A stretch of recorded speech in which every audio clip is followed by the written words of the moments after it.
Boa tarde a todos, sejam bem-vindos ao webinar Perspectivas da Infraestrutura de Transportes no Brasil. Eu sou Adriano Moraes, economista para o Brasil, da ISI Emerging Markets Group.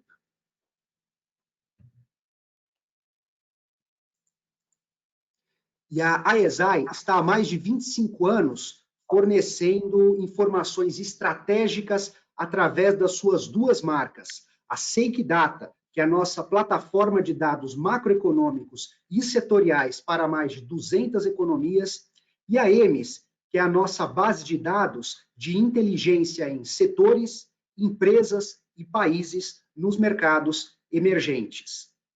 Eu vou apresentar o nosso convidado no webinar de hoje, o Frederico Turola. Ele é economista com doutorado, ele tem mais de 20 anos de experiência em consultoria com assuntos econômicos, de estruturação e regulação de contratos de concessão, também parcerias público-privadas em infraestrutura. E o Fred, como sócio fundador e líder da prática de infraestrutura da consultoria Pesco Economics, ele vem atuando como coordenador de projetos de alto nível em setores de infraestrutura no Brasil.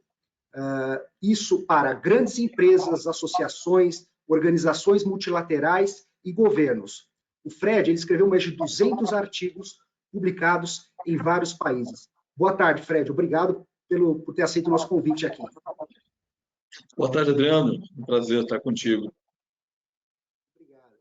Bom, antes de começar a nossa apresentação, alguns pontos são importantes ressaltar. Primeiro, as perguntas elas poderão ser feitas durante a apresentação e vocês podem escrevê-las no box que está escrito Questions. E essas perguntas elas serão respondidas ao final do webinar. Nós temos também uma apresentação em PDF que está disponível no botão de Handout, que está acima do botão, abaixo do botão de Questions. Bom, vamos iniciar a nossa apresentação.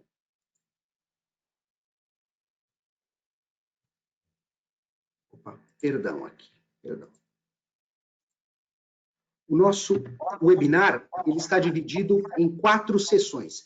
Primeiro, nós vamos falar dos investimentos em infraestrutura de transportes no país. Em seguida, nós falaremos das privatizações, concessões e parcerias público-privadas. Seguiremos tratando dos riscos do setor. Próximo painel será o futuro dos modais de transportes no Brasil. E o nosso último painel serão as perguntas e as respostas. Bom, iniciaremos com o nosso primeiro painel, que trata dos investimentos em infraestrutura de transporte no Brasil. Mas antes disso, eu gostaria de apresentar informações relativas à qualidade e quantidade de infraestrutura de transporte no Brasil. O Fórum Econômico Mundial, o World Economic Forum, ele divulga frequentemente o ranking de competitividade global. Esse ranking analisa 140 países e o desempenho do Brasil ele deixa bastante a desejar no que se refere à infraestrutura de transportes. O Brasil, no ranking geral de infraestrutura de transporte, ficou na posição de número 85 e chama a atenção que no modal rodoviário, que representa 65% da carga transportada no país, o Brasil encontra-se na pior colocação entre todos os modais. O Brasil está entre os 30 países de menor pontuação em qualidade rodoviária. Além disso, em densidade ferroviária, que é também um modal bastante utilizado, o Brasil está em 78. Em eficiência de serviços portuários, o Brasil está em 104. E a posição do Brasil é melhor em conectividade de aeroportos, 17º. Mas é importante lembrarmos que conectividade de aeroportos é um item que se trata muito de fluxo de passageiros. A participação do modal aéreo nas cargas brasileiras é muito baixa, é menos de 1%. Falamos, então, dessa qualidade que deixa um pouco a desejar. Uma eventual solução para se melhorar tanto a quantidade de infraestrutura quanto a qualidade de infraestrutura seria investimento. Só que o investimento, ele também ele deixa a desejar. Historicamente, o investimento em infraestrutura ele é baixo e, além disso, ele vem se reduzindo nos últimos anos por uma série de razões.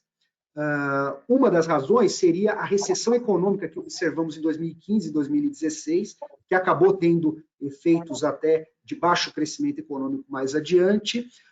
Também investigações de corrupção envolvendo grandes construtoras e, principalmente, a deterioração das finanças públicas no país. Nós tivemos também um investimento baixo em 2020, devido principalmente à pandemia, que paralisou vários projetos de investimento. E nós também tivemos, para 2021, nós temos o orçamento votado para 2021, esse orçamento, que trata-se principalmente de recursos públicos para investimento, ele também é bem modesto. Aliás, ele é de 7,4 bilhões para a infraestrutura de transporte no ano de 2021, ele é inferior, inclusive, ao que se teve em 2020. Ele é 26% inferior do que se teve em 2020. E o gasto ele é baixo. E seria interessante ter um gasto bem maior, principalmente porque há uma estimativa muito interessante da Confederação Nacional de Transportes, que fala que o Brasil deveria investir pelo menos 6 bilhões ao ano apenas para manter a infraestrutura da malha rodoviária, ou seja, para não desgastar excessivamente essa infraestrutura. Então, nós temos também um investimento privado, que também não está numa trajetória muito diferente do investimento público, está numa trajetória declinante e não é mais ou menos uma quantidade que não é muito diferente do que se tem de investimento público. Então, diante desse cenário de qualidade de infraestrutura que deixa a desejar e baixo investimento, é um cenário que provavelmente, se continuar, nós continuaremos com problemas de infraestrutura. Eu gostaria de perguntar para o Fred, porque o Fred ele realizou uma pesquisa muito interessante, bastante abrangente, que compara o que se investe no Brasil de fato de infraestrutura com o que o Brasil deveria investir para se chegar mais perto das boas práticas internacionais, da realidade de outros países. Eu queria pedir para o Frederico comentar um pouquinho as informações que ele obteve nessa pesquisa. Eu queria perguntar também, afinal, Fred, quanto que o Brasil deveria investir para alcançar uma infraestrutura considerada aceitável para o padrão internacional?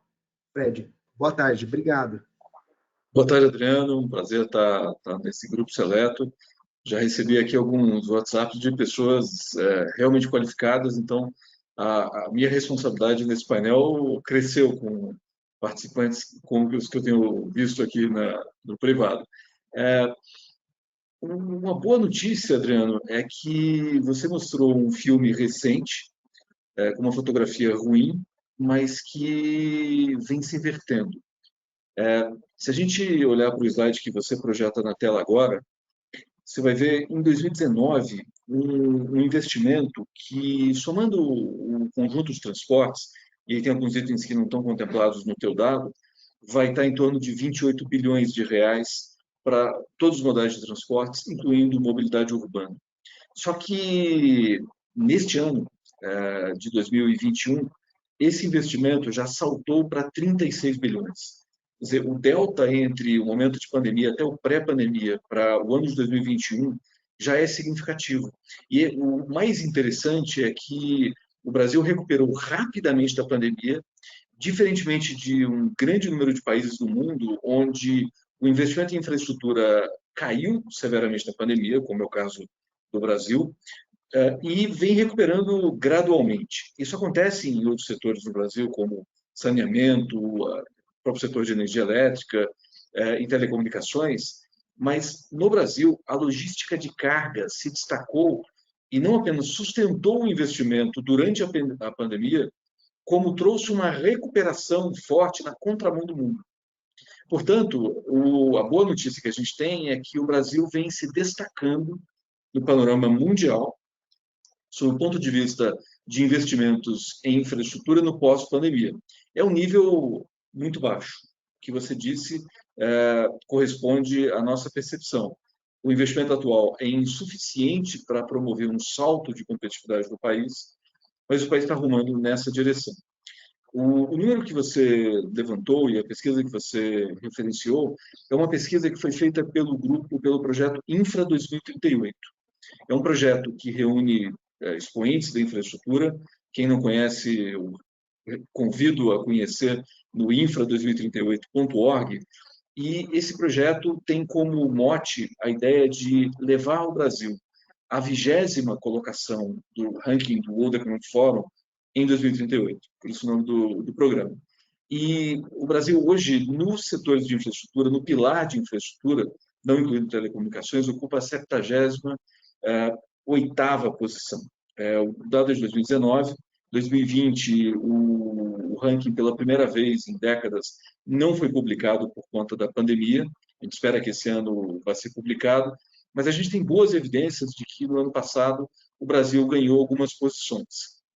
No ano retrasado, o ranking já mostrou que o Brasil ganhou 3 posições. Se a gente fizer a conta da meta do Infra 2038, que é chegar em 2038 na 20ª posição, e atualmente na 78ª, faltam 58 posições, dividido pelo número de anos, a gente deveria ganhar mais ou menos 3 posições por ano para atingir esse objetivo, que é o que a gente ganhou entre 2018 e 2019, e provavelmente o Brasil ganhou isso ou mais, se o dado teria ganho isso, se o dado de 2020 tivesse sido divulgado.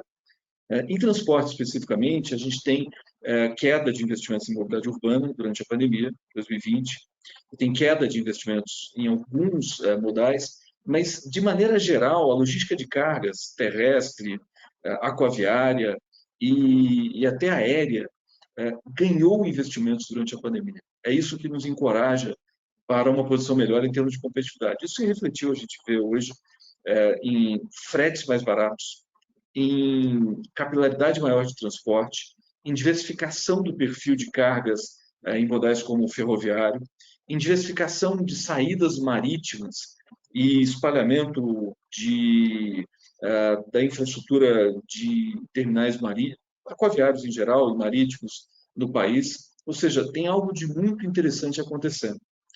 Isso, para quem acompanha do ponto de vista de oportunidades de investimento, certamente já deve estar surfando nessa onda com o crescimento que a gente vem observando. Para quem acompanha do ponto de vista da competitividade da economia, as notícias são bastante auspiciosas. Nessa trajetória, a gente chega num lugar bem melhor em alguns anos. Opa, acho que você está mudo aí, Adriano. Voltei? Voltou. Voltei, obrigado. Muito mais, você pode ir puxando aí, falando como você achar melhor. Perfeito, muito obrigado, Fred. É realmente bastante animador essas informações, então provavelmente a perspectiva para frente é bastante positiva com essas informações que você colocou. Eu vou passar, inclusive eu vou até dar algumas boas notícias no próximo painel, que agora a gente vai falar de privatizações, concessões e parcerias público-privadas, que é o painel de número 2. Eu mostro aí os projetos do programa de parcerias de investimentos do governo federal, o que foi realizado até aqui e o que é previsto daqui para frente. E a gente pode perceber, primeiramente, em 2020, que no ano passado a pandemia acabou atrasando o processo de privatização ao longo do ano. Foram feitos 11 projetos no total, com destaque para 6 terminais portuários e 4 projetos de ferrovias. Entre esses projetos de ferrovias, destacam-se 2 renovações que acabaram rendendo recursos ao governo, para o governo investir na ferrovia da integração Centro-Oeste. Então, é um cenário interessante aí, em 2020, esse cenário para ferrovias. O governo federal, contudo, ele acelerou o programa, o PPI, em 2021, principalmente no mês de abril. Nós temos aí, na segunda coluna aí do item de realizados, de janeiro a julho, foram feitas licitações de 22 aeroportos, 5 terminais portuários, 2 rodovias, entre as quais a BR-153, que liga Goiás a Tocantins, e uma nova ferrovia, a ferrovia de integração leste-oeste, que é o trecho 1 dessa ferrovia, que liga o porto de Ilhéus à cidade de Caetité, no interior da Bahia. Há mais 2 trechos que vão ser licitados e que provavelmente tratarão aí da ligação dessa ferrovia até o estado do Tocantins. Para o restante do ano de 2021, após julho, espera-se licitar 11 terminais portuários e, entre as rodovias, fazer a nova concessão da rodovia Presidente Dutra, uma vez que a concessão anterior venceu no mês de março. Espera-se também, ainda esse ano, a desestatização da Companhia de Docas do Espírito Santo, que é uma estatal que administra os portos de Vitória e de Barra do Riacho. Em 2022, o programa de parcerias de investimento promete ser bastante ambicioso. Ele inclui 26 aeroportos, incluindo aeroportos bastante importantes do setor aéreo nacional, como o aeroporto de Congonhas, em São Paulo, o aeroporto de Santos Dumont, no Rio de Janeiro, e também a relicitação do aeroporto de Viracopos, em Campinas, que é um importante terminal de carga do Brasil. 14 ativos portuários estão programados para serem licitados em 2022, entre os quais um porto importantíssimo aqui para o estado de São Paulo, que é o Porto de São Sebastião, o Porto de Itajaí, em Santa Catarina, e também a desestatização de uma estatal chamada Santos Port Authority, que é o novo nome de uma antiga estatal conhecida como CODESP, Companhia de Docas do Estado de São Paulo, que administra o Porto de Santos. Então, também tem o cronograma 8 rodovias e 4 ferrovias para 2022. Em 2022, entre essas ferrovias, há o plano para o leilão da Ferrogrão. A Ferrogrão é um dos grandes projetos do governo federal no momento, é uma ferrovia que pretende ligar o interior do estado do Mato Grosso, a cidade de Sinop, até o porto de Mirituba, no estado do Pará. É um contrato bastante longo, de 69 anos, para a ferrovia começar a operar em 2030. Isso aí o governo pretendia fazer essa licitação em 2021, mas acabou atrasando, inclusive porque isso aí está parado no Supremo Tribunal Federal, a gente vai falar mais para frente sobre isso. Então, é um programa que com certeza é bastante ambicioso, acredito que se sair do papel realmente vai trazer um acréscimo bastante significativo aí nos próximos anos para a infraestrutura nacional. Então, eu queria perguntar para o Frederico, Fred, como é que você enxerga esse programa de privatização do governo? E a questão é assim, ele é ambicioso, ele tem muitos projetos, e assim, ele provavelmente vai acelerar, ele promete acelerar em 2022. 2022, sabemos, é um ano de eleição, então, assim, por um lado, isso pode atrasar, porque, afinal, ano de eleição, às vezes, Brasília, o Congresso, fica um pouco difícil de conseguir sair algumas coisas, mas, por outro lado, pode até acelerar, porque, como são projetos que o governo deve ter muita visibilidade, ele pode querer acelerar para, eventualmente, favorecer aí a eleição. Então, eu queria que você comentasse como é que você vê, é possível realizar esse cronograma em 2022? Eu queria que você comentasse também como é que você vê as desestatizações, esse PPI, após 2022. É possível que o programa ambicioso continue? Os maiores ativos já vão ter sido licitados? Como é que você enxerga esse programa daqui para frente, Fred? Muito bom, Adriano. Você perdeu o fôlego para falar do programa brasileiro, né? Isso porque você concentrou no programa federal, que é inovador. Mas você tem programas nos entes subnacionais, dos estados e até de municípios e até de estruturas novas que vêm criando investimentos em transportes que tornam uma efervescência única na história. Realmente nós estamos diante de um volume de investimentos, de um volume de projetos que é único. E aí você fez uma pergunta que muita gente se faz, e eu posso contar uma história a respeito disso, que é o seguinte: quando no ano passado, por exemplo, ou esse ano, a gente viu lá o Infra Day, né, a B3 cheia de investidores, e aquele movimento em torno de infraestrutura, né, um monte de gente dizendo no LinkedIn que tem 10 anos de experiência em infraestrutura desde o ano passado, e coisas do gênero. Né? Quando o setor de infraestrutura ganhou esse charme, esse destaque por conta dos leilões, a oportunidade já estava passando naqueles ativos que foram colocados na manchete dos jornais. Uma característica de investimentos em infraestrutura é que o ciclo desses investimentos é muito longo.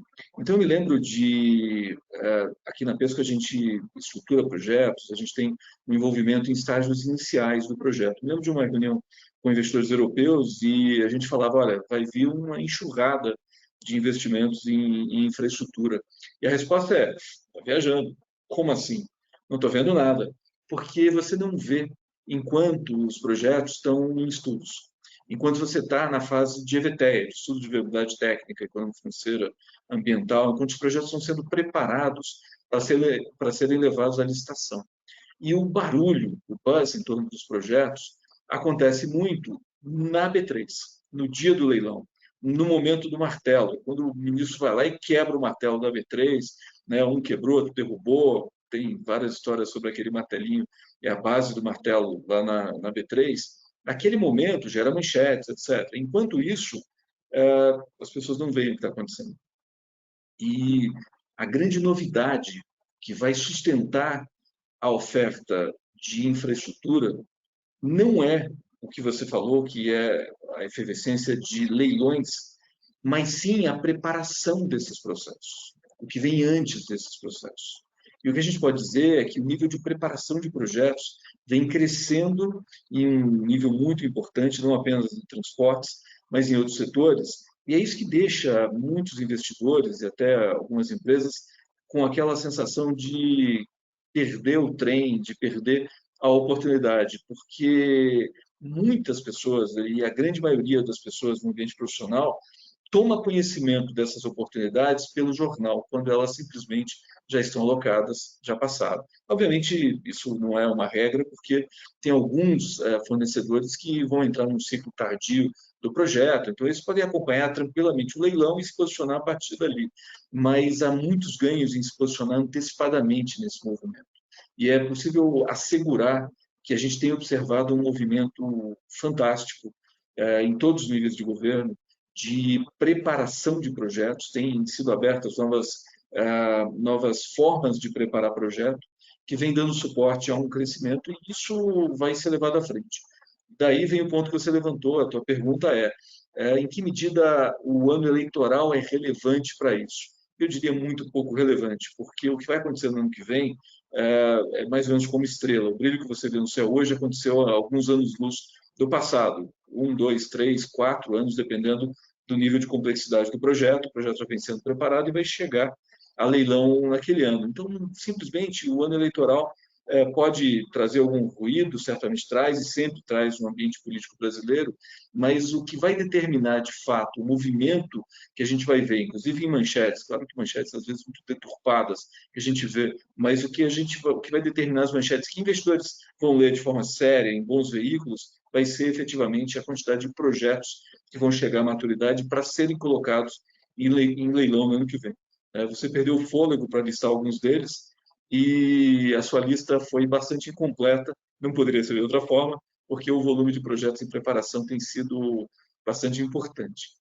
E nesse ambiente de preparação de projetos, tem muita coisa para acontecer.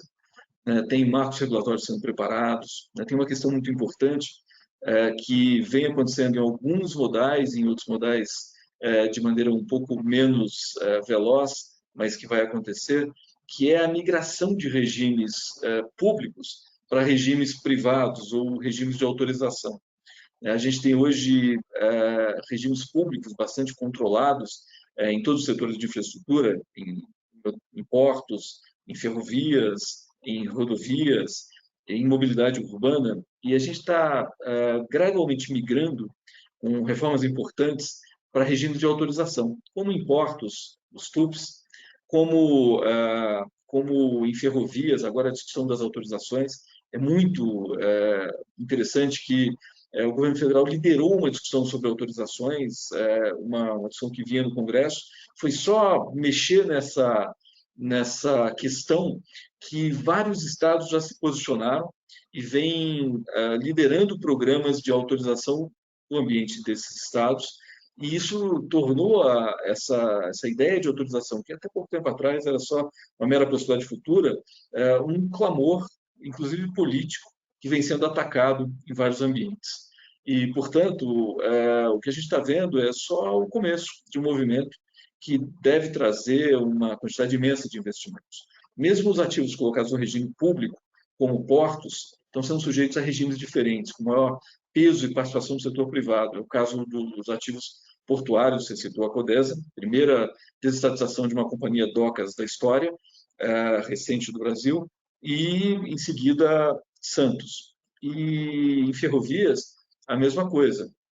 A gente teve, durante alguns anos, uma insistência num regime de concorrência mais pura, um regime de open access, né, que é um nome super bonito, super charmoso, mas que na prática não tem qualquer viabilidade econômico-financeira, e abandonando-se essa ideia pura e tão bonita que não levaria a lugar nenhum, já se viabilizou um volume de investimentos inédito na história e sustentou o investimento em infraestrutura em meio à pandemia.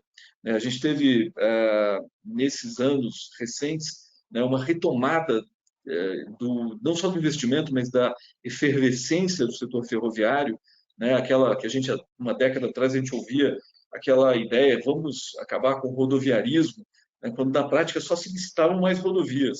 E agora a gente continua licitando rodovias, ampliando o pacote, inclusive relicitando ativos importantes, que chegam à maturidade, como é o caso da Via Dutra, que incorpora um pedaço da 101, mas também abrindo novos projetos de grandes proporções em todos os níveis de governo, principalmente União e Estados. E aí tem alguns estados com programas bastante ambiciosos nesse sentido. Ou seja, estamos diante de algo auspicioso. É muito importante para quem acompanha esses mercados não deixar de ler o jornal, mas não se impressionar pelo brilho da vez, porque esse brilho, como estrela, aconteceu há anos-luz do passado.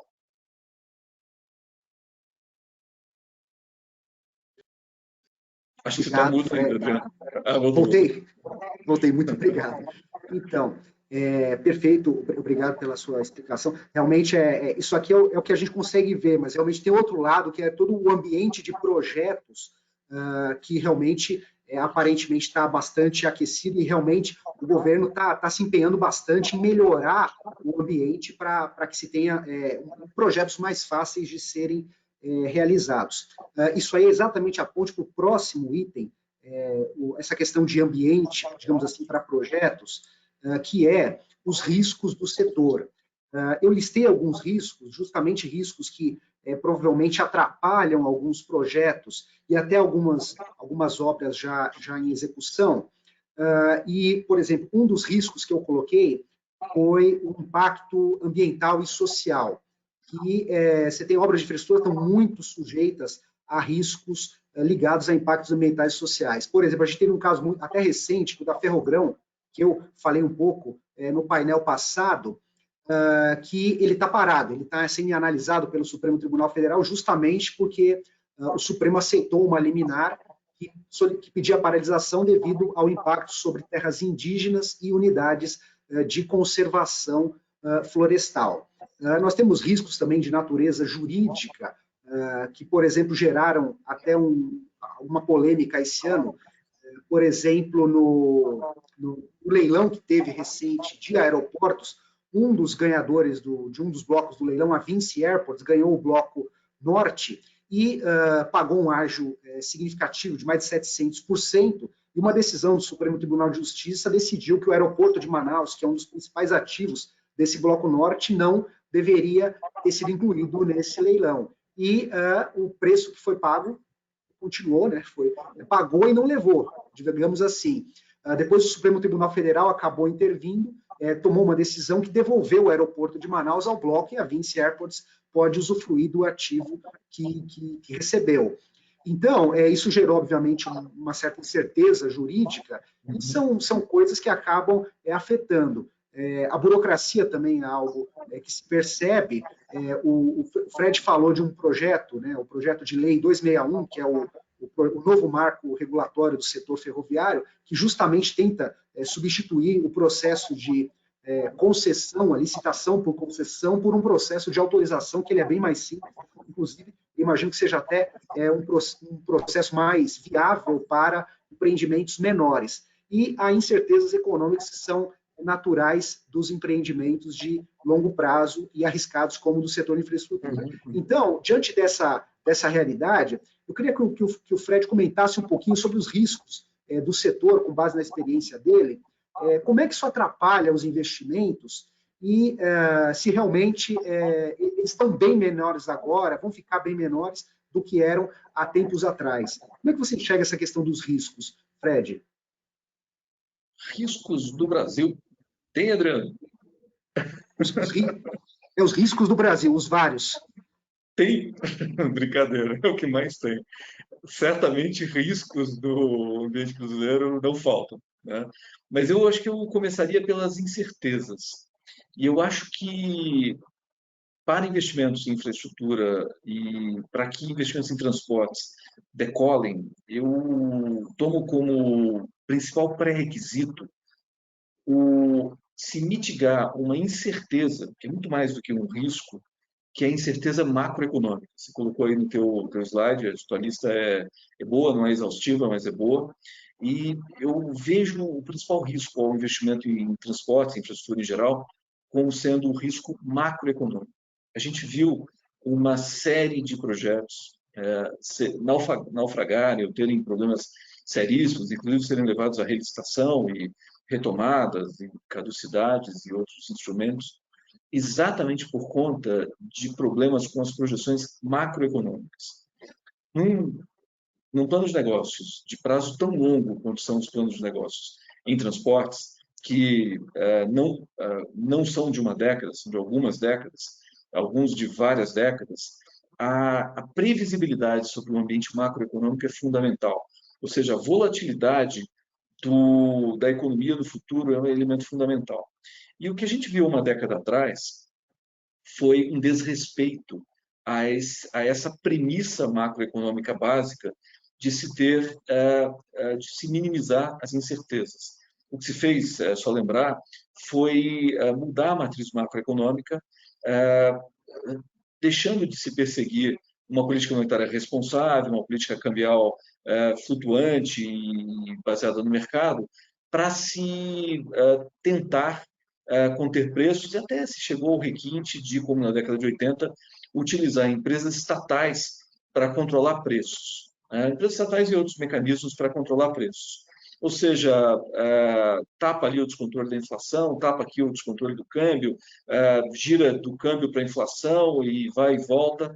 Esse vai e vem não é nocivo, é mortal para investimentos em infraestrutura.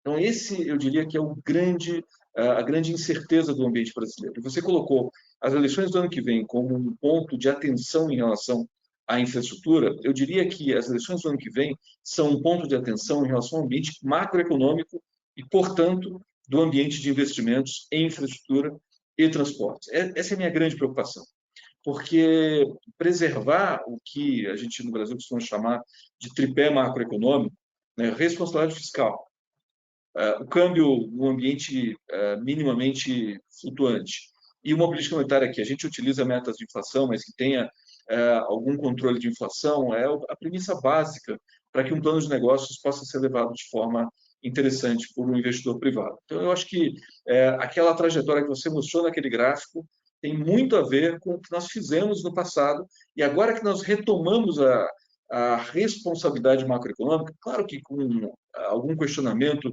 na questão fiscal pode haver, mas de maneira geral, agora que nós retomamos essa responsabilidade na área macroeconômica, nós temos uma condição muito mais segura para olhar para um investimento muito maior de infraestrutura. Só para você ter uma ideia de que isso traz, se a meta do projeto Infra 2038 fosse concretizado em 2038, o delta de geração de empregos até lá seria de aproximadamente 9 milhões de empregos. A gente tem 15 milhões de desempregados no Brasil. Se a gente tirar 9 milhões, a gente passa uma taxa de desemprego menor que a norte-americana. Ou seja, o que a gente pode chamar de pleno emprego no Brasil. Só a infraestrutura pode fazer isso. Quer dizer, um investimento ousado em infraestrutura, que é para onde a gente está caminhando, poderia simplesmente levar essa economia ao pleno emprego. Só que a base é a macroeconomia. Então, esse é um grande risco do ano que vem. Preservar as condições macroeconômicas sem aventuras, sem inovações malucas e piruetas que a gente viu uma década atrás, que não pode voltar.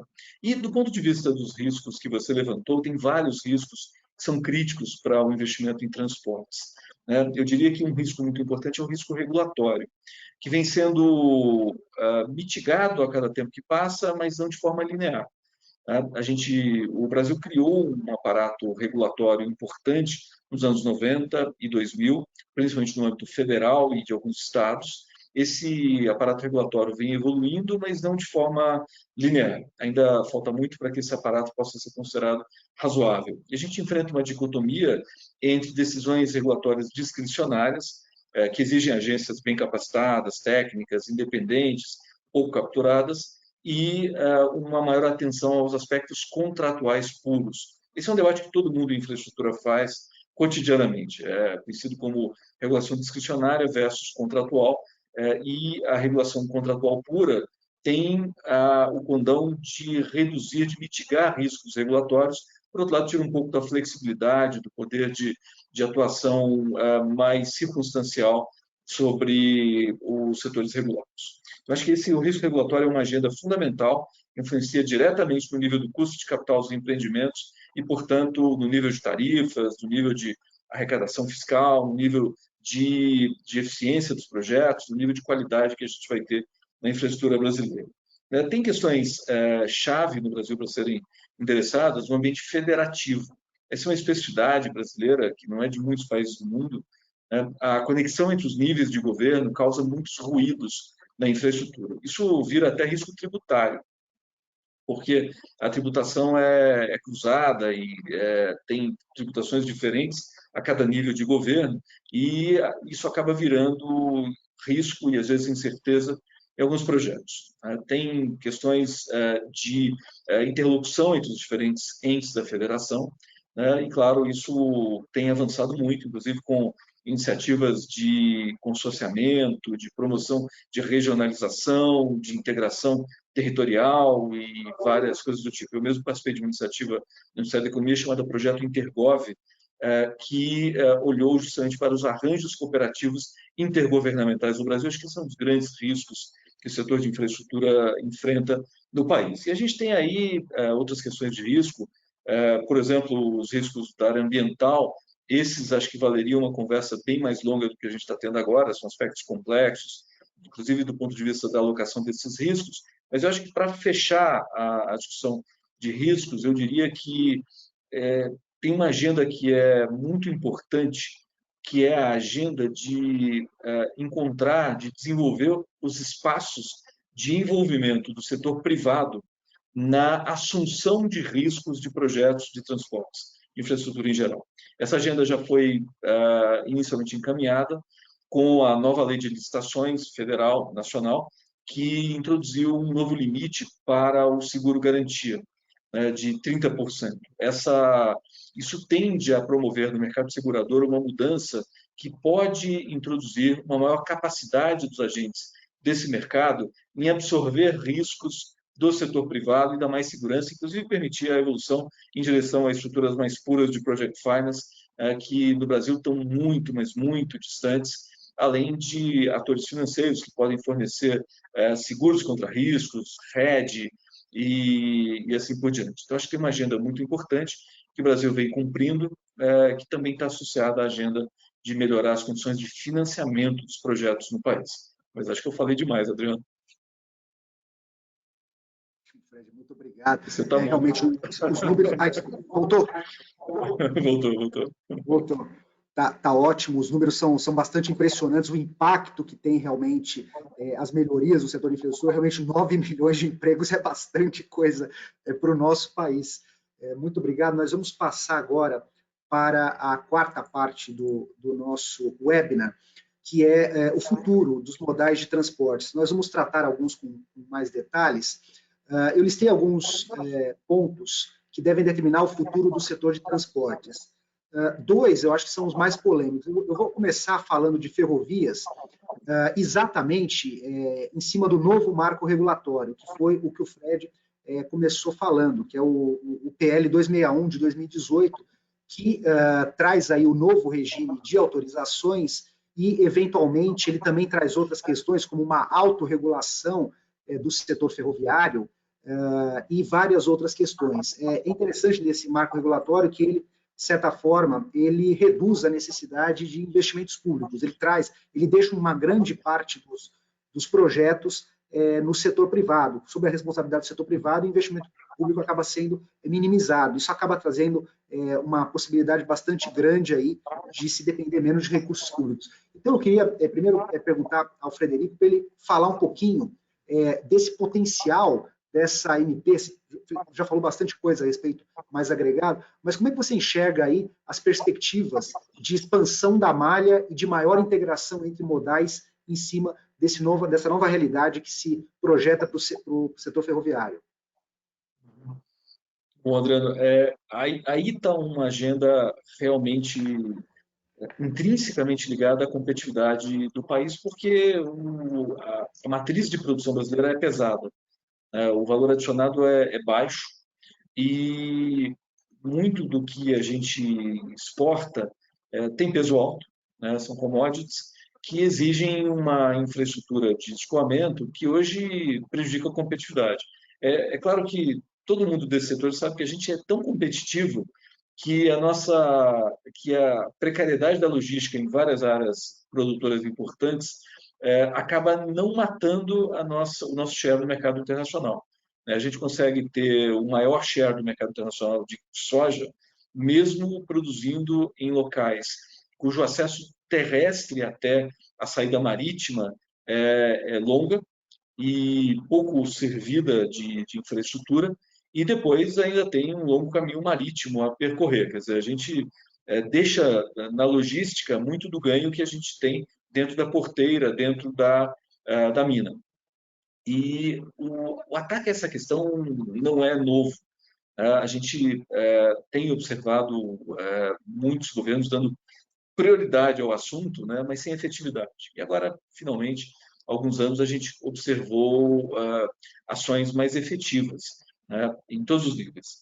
E, claramente, uma aposta importante tem sido em concessões troncais, e o sistema troncal no transporte terrestre, que se conecta em alguns pontos com o transporte hidroviário interior, é um sistema que precisa ser desenvolvido no Brasil. Essencialmente, para quem está familiarizado com o setor de rodovias, ferrovias, né, a gente tem ali os código 1, né, que são as rodovias longitudinais, a gente tem as rodovias transversais de código 2, e as 3, né, que são diagonais, mesmo as 0, né, que partem de Brasília, incompletas. Os trechos mais adensados dessas rodovias têm de algumas dessas rodovias, alguns desses eixos têm boa infraestrutura, mas você dificilmente atravessa a espinha dorsal, os backbones do país, né? E nesse ano a gente tem a oportunidade de ver um backbone sendo completado, que é o backbone Uno 5, né? Por que Uno 5, né? Longitudinal 1, o 5 está exatamente passando ali na altura de Brasília, né? O segundo dígito 5 passa ali na altura de Brasília, e a gente está vendo aí a ferrovia norte-sul cortando esse eixo, né, que já é servido pela BR-153, e ali tem alternativa rodoviária também, enquanto um eixo um pouco mais a oeste, que é o eixo da atual BR-163, pode comportar no futuro a Ferrogrão. Um projeto polêmico, acho que a discussão dele daria uma outra sessão como esta, porque tem diversas dimensões a serem discutidas, consideradas, mas, de qualquer maneira, nesse momento a gente está falando de eixos longitudinais, ferroviários sendo fechados, complementando eixos rodoviários que também vêm sendo melhorados por obra direta e principalmente por concessão, e a gente tem visto os leilões de algumas etapas desses eixos, da BR-163, agora no mês passado, sendo completados. Então, esses eixos longitudinais são cruciais para, principalmente, você prover o escoamento de minérios e commodities agrícolas para o norte do país, né? Porque a orientação dessas cargas está muito para o sudeste. Nada contra isso, tem eixos bastante competitivos nessa direção, mas você tem alternativas para o norte de escoamento que oferecem algumas vantagens de logística, não em todos os segmentos, não em todos os produtos, mas certamente ali você tem inclusive algumas áreas novas que são desenvolvidas e que podem se beneficiar com uma altimetria mais favorável que a saída sudeste. Então, tem ali alguma vantagem. Enquanto isso, se começa, e você citou o projeto emblemático, a observar novas alternativas do eixo 2, que é o eixo na latitude, que começa a ser formado na FIOL, na Bahia, e que pode chegar um dia até Rondônia, quem sabe até transpor para o Oceano Pacífico, num horizonte muito distante, aí já é sonho.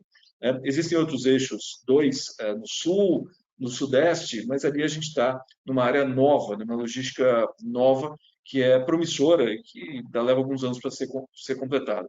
Esse é o primeiro grande redesenho que está acontecendo. O segundo vem sendo uma rediscussão dos contratos atuais dos eixos existentes, né, renovações, inclusive com investimentos cruzados, e aí sem entrar no mérito de quão desejáveis são essas formas de investimento, mas é fato que isso tem trazido CAPEX em volumes significativos e tem trazido programações de investimento muito importantes, com a inclusão de áreas importantes, com melhoria de infraestrutura inequívoca.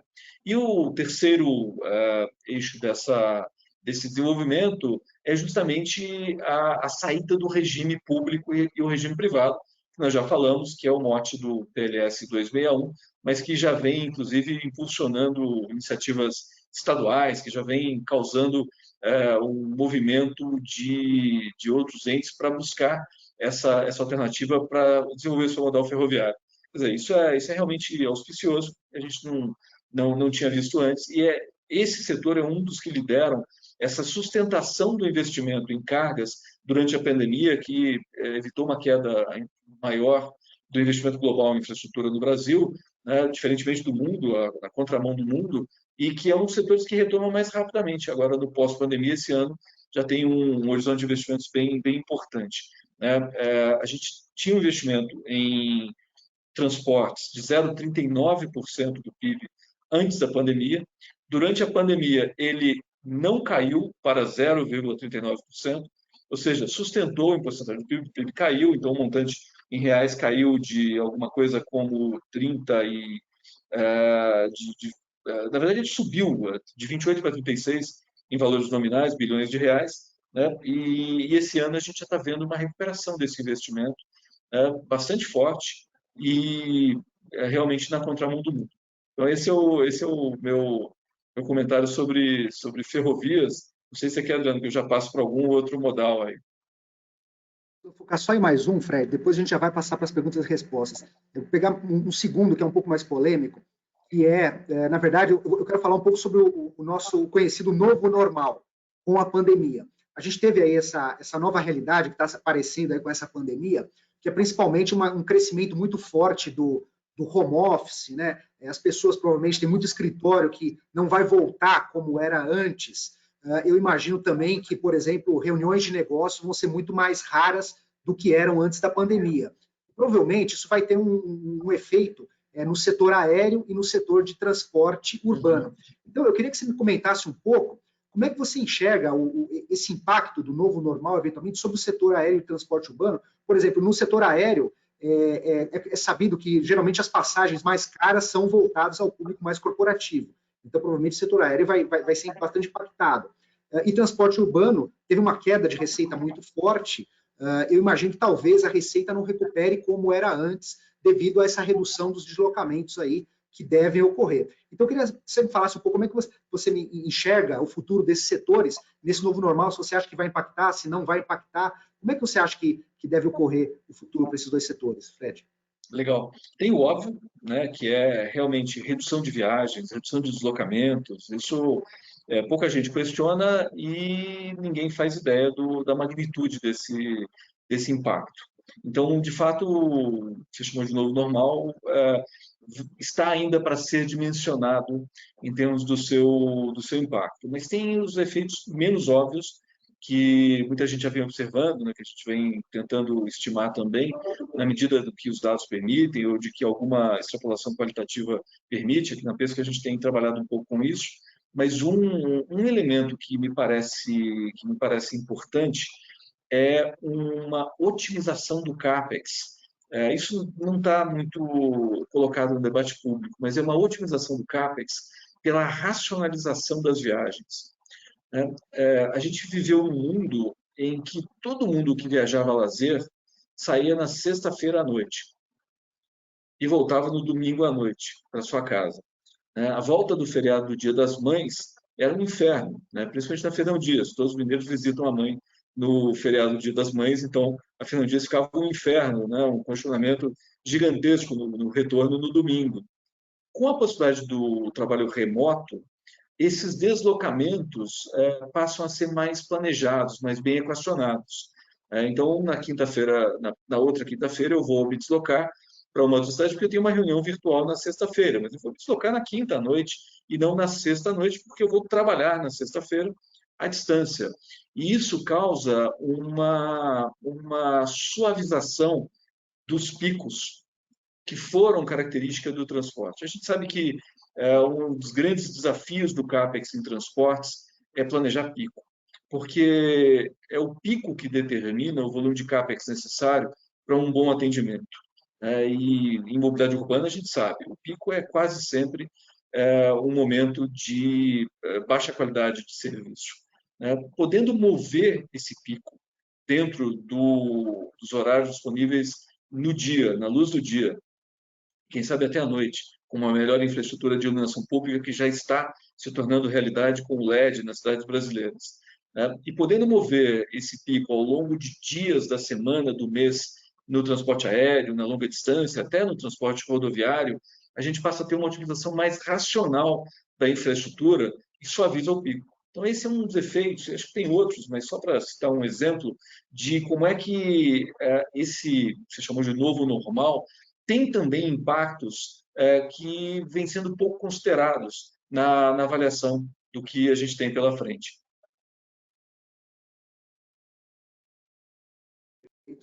Voltou? Voltou. Obrigado, Fred. Não, perfeito, excelente ponto. Nós estamos chegando perto do final. Eu só queria comentar dois tópicos. Rodovias, há um novo desafio de conectividade. Conectividade é algo muito ligado, principalmente, à área de telecomunicação, que vai ter um leilão do 5G. Então, eu acho que é algo que talvez não esteja tão na mão da parte de transportes, mas a área de telecomunicação voltado ao leilão do 5G, porque uma das coisas que se estuda colocar no leilão do 5G é justamente a conectividade para 48 mil quilômetros de rodovias. Então, isso aí é algo que, eventualmente, nós podemos até falar mais para frente, nas perguntas.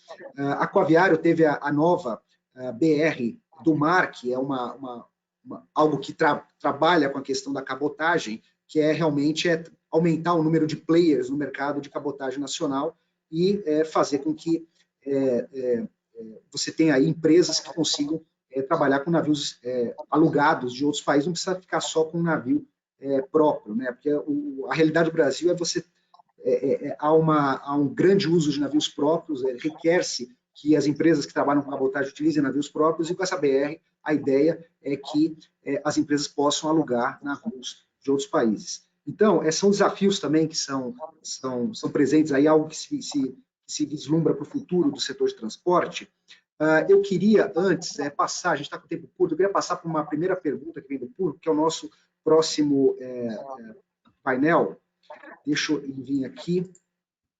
A primeira pergunta, Fred, primeiro, eu queria que você falasse um pouquinho como é que você enxerga um pouquinho essa questão da BR do Mar, se você acha que tem um impacto positivo, e aí depois eu vou passar para uma segunda pergunta. A primeira coisa que eu queria te perguntar, Fred. Certo. Pois a gente tem uma oportunidade imensa de explorar um litoral longo que justamente conecta as regiões mais adensadas do país. E aí tem diferentes tipos de cargas que podem circular por ali em integração com cargas que, em regiões mais adensadas como o Sudeste, já começam a se diversificar. Porque a logística de cargas de grande peso e de baixo valor adicionado é muito característica de grandes corredores, e agora desbravando a saída norte também, nos casos marítimos, mas o grande desafio é colocar a carga geral, fracionar em meio aos diversos ambientes, inclusive aproveitando oportunidades de frete de retorno, etc., que já acontece nas malhas da região sudeste, por exemplo. E a BR do Mar conecta isso de uma forma muito interessante, né? Inclusive com a alimentação, com feeding de rotas de maior densidade, de rotas troncais do transporte marítimo. Então, está aí um desafio muito importante, né? E eu só fico triste que todos esses desafios vêm sendo equacionados de uma forma intensiva, mas muito tardia, né? A gente já deveria estar trabalhando com esta intensidade atual há muito tempo, né? Então, a curva que você mostrou ali de queda do investimento em infraestrutura é uma curva que sofreu com a matriz macroeconômica, sofreu pesadamente com a matriz macroeconômica, mas sofreu também com a falta de avanço nesses marcos regulatórios, nessas questões, e particularmente no envolvimento do setor privado para gerar inovações, viabilizar investimentos, captar financiamentos, desenvolver a profundidade do mercado de capitais nesse aspecto, transferir riscos, etc., para viabilizar isso. Então, acho que nós estamos diante desse momento agora. Infelizmente, isso já deveria estar ativo e com essa intensidade há muito tempo. Lição de casa que já deveria ter sido feita, né? Exatamente. Como dizemos nós mineiros, né? Ainda que tardia. Né? Ainda que tardia. Perfeito, perfeito, Fred. Há uma segunda pergunta que chegou do público. O espectador ele queria saber mais sobre o investimento em logística, de modo geral. Aí ele passou um recado aqui, ele fala: sabemos que o escoamento das safras, minérios e outros insumos são cruciais para evoluirmos. Além disso, transportar e distribuir bens de consumo deve ser mandatório para o novo perfil de consumo pós-pandemia. O que você comentaria sobre essa pergunta, Fred? É exatamente esse comentário que eu já acabei emendando no anterior, que justamente diversificação das cargas é um aspecto muito importante da matriz de logística. E há muito espaço para isso. Né? A infraestrutura, em muitos casos, já está instalada, mas precisa ser otimizada e incentivada para a utilização de determinadas cargas. Isso tem muito a ver com a estruturação de projetos, né? Com a forma como os projetos são planejados e estruturados, tem uma conexão entre esses dois movimentos, né? Mas é algo que está acontecendo de uma forma importante. Perfeito. Essa questão, então, já foi parcialmente respondida. Tem várias questões que já foram respondidas ao longo da apresentação. Tem uma questão para mim que ele pergunta, depois eu vou te complementar depois que eu responder, Fred, que é o seguinte: ele pergunta de financiamento da infraestrutura, de funding para financiamento da infraestrutura no país, principalmente financiamento privado. Nós vimos aí, a minha resposta, eu já respondendo, nós vimos bastante operações de IPO e SPOs na B3. O Fred comentou um pouquinho disso. Houve uma quantidade razoável de IPOs e SPOs de empresas de infraestrutura. Há oportunidades de financiamento, por exemplo, um título conhecido, que são as debêntures incentivadas de infraestrutura, que ele dá uma isenção para quem for comprar esse título. E é um título muito voltado para pessoas físicas. Então, há uma captação bastante interessante desse título. É claro, mais da metade vai para a parte de energia, mas o segundo setor que mais capta é o de transporte. E há um projeto interessante para financiar a infraestrutura que está no Congresso agora, eu não me lembro o número, mas ele é um projeto que ele tenta implantar as debêntures de infraestrutura. O que são essas debêntures de infraestrutura? É justamente haver um título voltado, principalmente, não a pessoas físicas como as incentivadas, mas aos investidores institucionais. Será um título que vai permitir ser emitido por empresas de concessão, empresas autorizadas e concessionárias, e, principalmente, a isenção não vai ser uma isenção para quem comprar o título, vai ser uma isenção para quem emitir o título, que vai ter uma isenção de impostos, como imposto de renda, contribuição de lucro líquido, e com isso, provavelmente, talvez, esse menor despesa com juros possa se tornar uma taxa melhor para quem for adquirir o título. Então, tem esse mecanismo que está sendo analisado pelo Congresso. Eu queria que o Fred comentasse rapidinho, como é que você enxerga essa questão de financiamento de infraestrutura para o setor privado no Brasil, Fred? É central.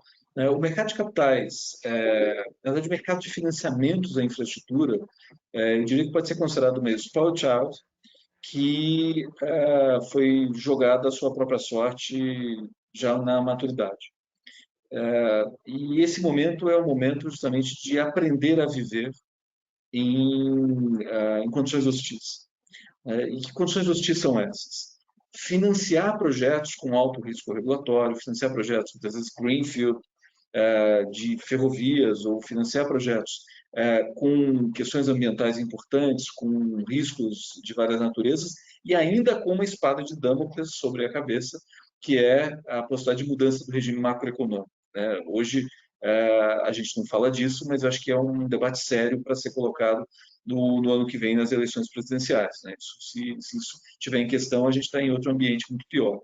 E esse mercado de financiamento, ele tem um lado que é a oferta de instrumentos, e claramente uma combinação de instrumentos que envolve debêntures, equity, híbridos e outros, dá conta do volume necessário, desde que os instrumentos sejam razoáveis, desde que os veículos do investimento sejam razoáveis. A grande questão de investidor hoje, muito mais do que um instrumento, é o projeto, é a qualidade do que ele encontra no projeto.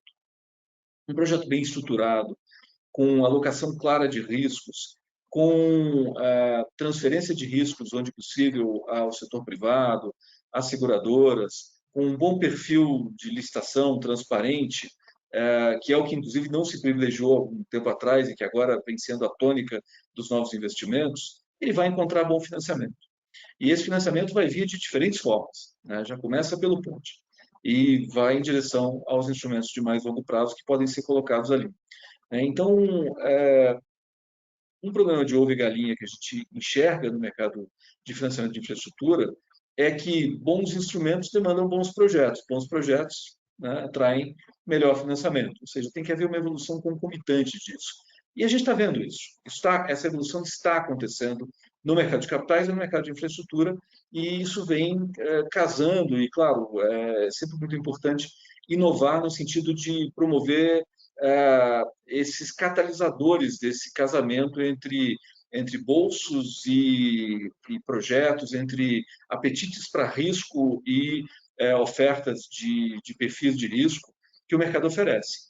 Mas é muito claro que esse desenvolvimento depende de várias coisas ao mesmo tempo e que avançar somente na linha do mercado de capitais não vai nos levar à meta do projeto Infra 2038.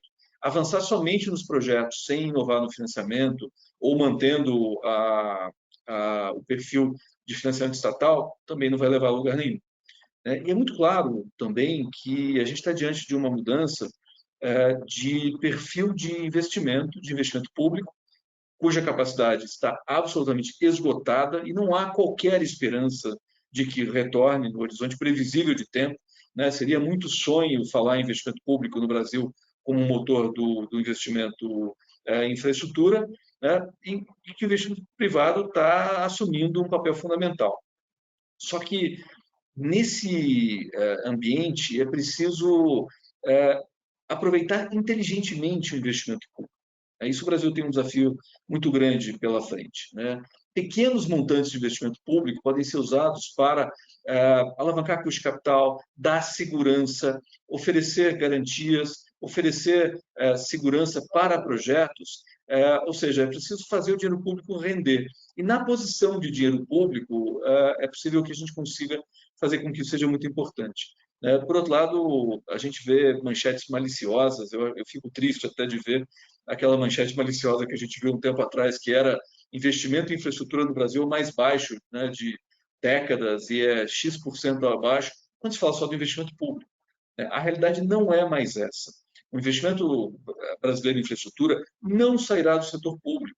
E a curva de queda do investimento público não tem nada a ver com a curva do investimento em infraestrutura no Brasil. É preciso que se diga isso, porque é impressionante como tem gente que coloca manchetes maliciosas, certamente, tentando vender alguma coisa, em contrário disso. Ou seja, precisamos, sim, desenvolver o mercado de capitais. O setor público não tem capacidade, pode atuar como catalisador, mas é muito importante essa evolução conjunta de projetos, instrumentos que permita casar as coisas e um crescimento mais integrado.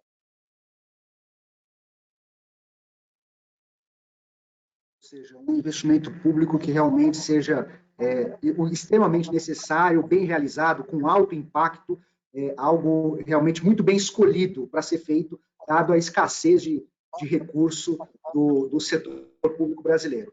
Não, perfeito. Se você me permite até, Adriano, você me permite até, a questão não é nem quais projetos investir, acho que não é essa a questão. Quando há investimento público, a questão é qual a participação que o setor público pode ter num projeto para dar um enhancement nesse projeto e viabilizar o investimento privado. Só um comentário muito rápido em cima do que você levantou. O que permite fomentar, né? Permitir que cresça o investimento privado a partir daquele investimento público. Perfeito, Fred. Muito obrigado. Nós já estamos chegando no final do nosso webinar, estouramos um pouquinho o tempo. Primeiro, eu gostaria de agradecer, Fred, por ter aceito o convite, por ter vindo aqui, feito essas explicações maravilhosas aí. Muito obrigado. Eu que agradeço, Adriano. E uma audiência qualificadíssima. O Rodrigo Campos está nos assistindo aí, doutor Rodrigo Campos. Ele me falou aqui, tem várias pessoas que realmente impressionam. A minha responsabilidade foi grande hoje. Perfeito. Muito obrigado, Fred. Obrigado a todos os que estão nos assistindo aí, estão nos prestigiando aqui. Eu peço que vocês, o público, que responda as perguntas ao final. Perdão, a gente tem um questionário que aparece no final do webinar. Eu peço que vocês respondam para que a gente possa entregar cada vez mais qualidade nos nossos webinars. Nós temos aí os relatórios que nós entregamos também a EMES. Os interessados podem entrar em contato conosco e acompanhem-nos também nas nossas redes sociais, a EMES Brasil e a Seik Data Brasil, que nós colocamos várias novidades, várias informações relevantes aí para vários tipos de negócios. Muito obrigado a todos pela audiência, por estarem nos prestigiando e até a próxima. Obrigado.